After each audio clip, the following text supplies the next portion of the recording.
விடுதலை 2 இந்த மாதிரி படம் பார்க்க பார்க்க தான் நம்மளுக்கு நிறைய கொஸ்டின்ஸ் வருது. எந்த மாதிரி கொஸ்டின் அப்படின்னா, நம்ம நிறைய படம் பார்த்துருப்போம். இந்த மாதிரி போராட்டம் ரிலேட்டடான படங்கள்.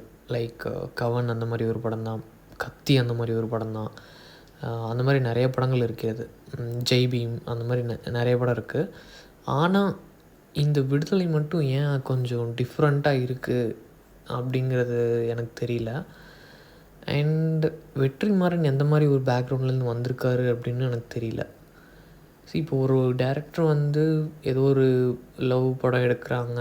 இப்போ வந்து கௌதம் வாசுதேவ் வந்து லவ் படம் எடுக்கிறாரு அப்படின்னா அது வந்து சூப்பராக இருக்கும். ஏன்னா is gone through those kind of situations அப்படி கூட சொல்லலாம். பட் வெற்றிமாறன் இந்த விடுதலை எடுத்ததுக்கு என்ன காரணமாக இருக்க முடியும்?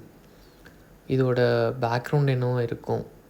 இட்ஸ் லைக் இந்த மாதிரி இன்னும் நடக்குதா அப்படின்னு கேட்டால் ஆமாம் தானே, தூத்துக்குடியில் இது நடந்திருக்கு தானே.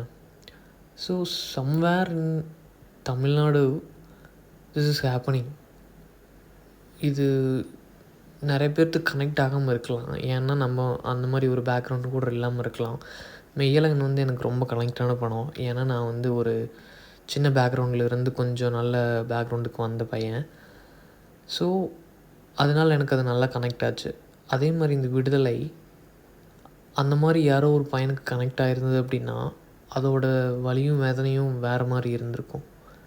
ஸோ என்னோடய கொஸ்டின் இது இன்னும் நடக்குது, இது எப்படி மாற்றுறது?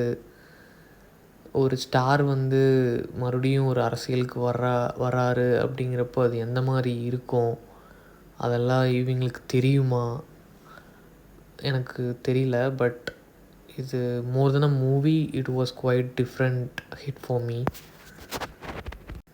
எத்தனை டேரக்டர்னால் இந்த மாதிரி ஒரு கரேஜாக ஒரு மூவி எடுக்க முடியும்? ஒரு கவர்மெண்ட்டு வந்து இந்த மாதிரி ஒரு ஆளை பிடிச்சிட்டா ஃபண்டை நிறுத்திடுவாங்க. ஸோ இதில் வந்து ஒரு சின்ன ட்வீக் பண்ணணும் அப்படிங்கிறதெல்லாம் வந்து தெளிவாக சொல்லியிருக்காங்க. அண்ட் ஆக்டர்ஸ் இது வந்து ஒரு படமாகவே நான் பார்க்க முடில. It was quite disturbing. இது வந்து ஒரு சூப்பரான படமா இல்லை சுமாரான படமா, இதையெல்லாம் தாண்டி இது இன்னும் நடந்தால் இது எப்படி ஆஸ் அ ஒரு இந்தியன் சிட்டிசனாக அப்படி சொல்லலாமான்னு தெரில, ஒரு ஒரு மனுஷனாக இது எப்படி வந்து ஓவர் கம் பண்ணுறது, எப்படி இதுக்கு சப்போர்ட் பண்ணுறது அப்படிங்கிற கொஸ்டின்ஸ் தான் எனக்கு நிறையாவே இருக்குது. அண்ட் ஓவராலாக மூவி அப்படின்னு பார்க்குறப்போ இட் வாஸ் லென்த்தி மூவி. எத்தனை பேர்த்துக்கு இது செட் ஆகும்னு தெரில. அண்ட் இதில் சொல்லியிருக்கிற விஷயம் எல்லாமே ரொம்ப ஆழமான விஷயம். ஒரு ஒரு ஒரு சின்ன பொலிட்டிக்கல் நாலேஜ் இல்லை அப்படின்னா இது வந்து ஹிட் ஆகிறது ரொம்ப கஷ்டம். Since I am not a political person, எனக்கே வந்து பொலிட்டிக்கல் நிறைய தெரியாது. ஆனாலும் இதையெல்லாம் தெரிஞ்சுக்கணும் அப்படிங்கிற ஒரு புஷ் இந்த படத்தில் இருக்குது அப்படின்னு நான் நினைக்கிறேன். கண்டிப்பாக இது வந்து ஒரு நல்ல ரீச்சுக்கு போக வேண்டிய படம். ஆனால் பிரச்சனை நம்ம தமிழ் ஆடியன்ஸ்கிட்ட நிறைய இருக்குது. ஒரு 100 கோடி சம்பளம் வாங்கிட்டு நடிக்கிற ஒரு ஃபேன்ஸுக்கு தான் வந்து ஓவரான ஒரு கூட்டம் இருக்கும். ஆனால் இந்த மாதிரி படத்துக்கு எந்த அளவுக்கு ஒரு ரெகக்னைசேஷன் கிடைக்கும்னு எனக்கு தெரியல. கிடச்சா it was so good.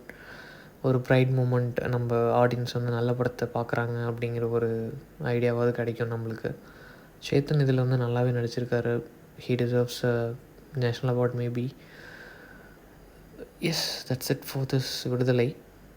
Over மூவியாக பார்க்காம it was disturbing me. That is the end.